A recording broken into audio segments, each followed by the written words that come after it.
যেই দেশে ধর্ষকের পক্ষে উকিল পাওয়া যায় সেই দেশে পইরা জজ হইয়াও কোনো লাভ নাই।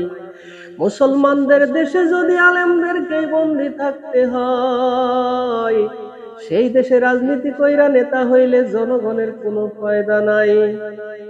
৯৫ ভাগ মুসলমানের দেশে যদি মুসলমানদের কষ্ট তুইলা না ধরতে পারো রে ভাই, সেই দেশে নামি দামি সাংবাদিক হইয়াও কোনো লাভ নাই।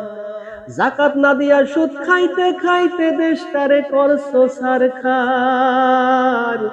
এখন সূর্যের তাপ গায়ে লাগে তাই তোমার বৃষ্টি দরকার। আলেমদেরকে বন্দী কইরা আলেমদের দিয়াই বৃষ্টির করলা দোয়া। গাছের গোড়া কাইটা সেই গাছের ফল কেমনে আশা করলা? আল্লাহ না গরম না ঠান্ডা এমন প্রকৃতি করো দান।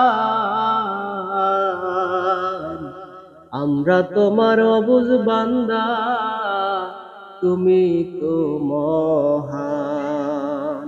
রোগ জীবাণু থেকে রক্ষা করো, সুস্থতা করো দান। আমরা তো পাপী বান্দা, তুমি তো মহান।